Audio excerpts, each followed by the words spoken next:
We shouldn't be up here, Drac. Who's ready to fly? Me, like a superhero. Better, like a vampire. I don't know about this. He's half human.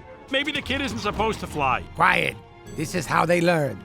You throw them and they figure it out. It's how I was taught. I want to fly now. The bat. You know Grandpa's right here if you need him. I can't watch this. Please don't. Here we go!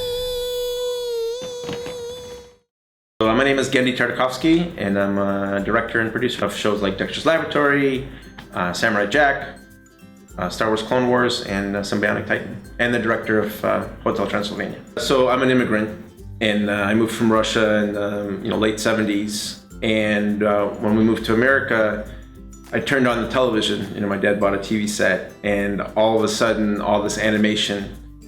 I was introduced to all this animation. Warner Brothers, Bugs Bunny, Popeye, Tom and Jerry, all the Hanna-Barbera shows, and I just fell in love. So I really considered my first break get into CalArts. That's when I realized that maybe I could actually, be a professional.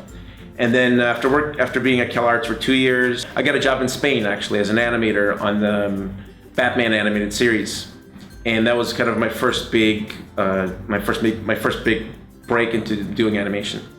When I first started working, it was hard to know what to look at because I'm so used to look at drawings that I know exactly what to look for, and it's almost becomes, I don't even have to think, it's kind of instinctual. But when I look at the CG, I really didn't know what to look at, And so what I would do is I close my eyes and I picture it in 2D. And then all the mistakes or all the things that I need to look for start to pop out.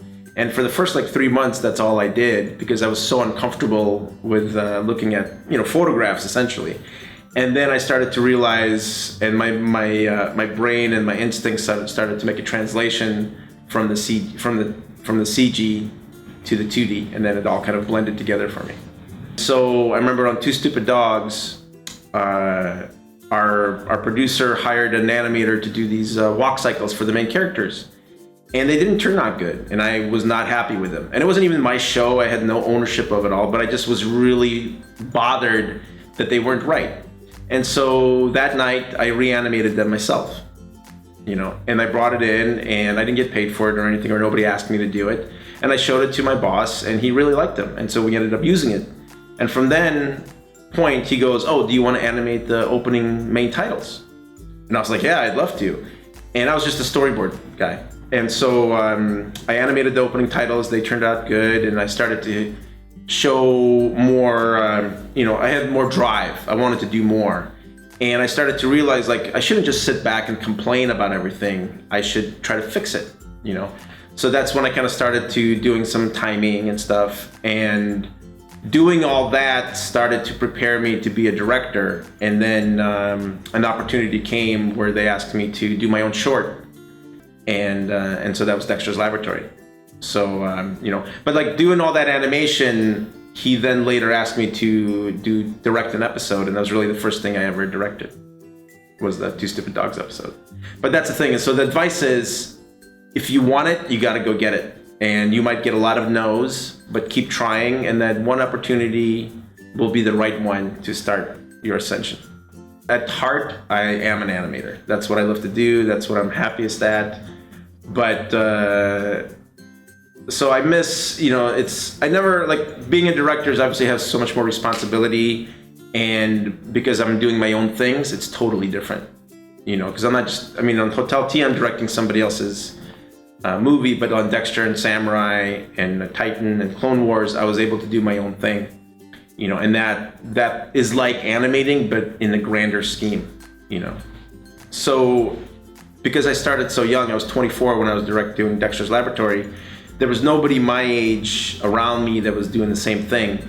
So I couldn't really look to anybody except for my peers, really. And what I did was I looked towards the past.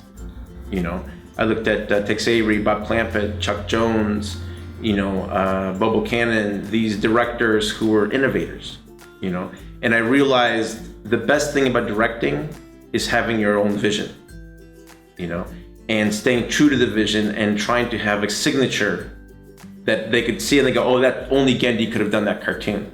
And so that was the biggest thing, is like, what is it about what I do that I can translate and communicate to the audience that makes what I do special and unique? It's the pressure, really. In television, you have one episode, right, after the next episode. So if one of them doesn't turn out as great, there's always the next, right? And the audience usually doesn't hate you so much for this bad episode that they don't turn in next week, right?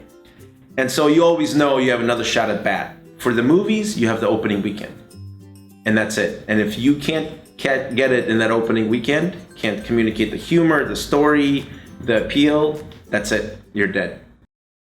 So I think to develop your own things, you have to really believe in it. And because most of the time, everybody's gonna say no and everybody's gonna have criticisms. And I think the hardest thing to do is, and he said this one great thing, he goes, all people wanna see is a puppy thrown into traffic. You know, and what it is,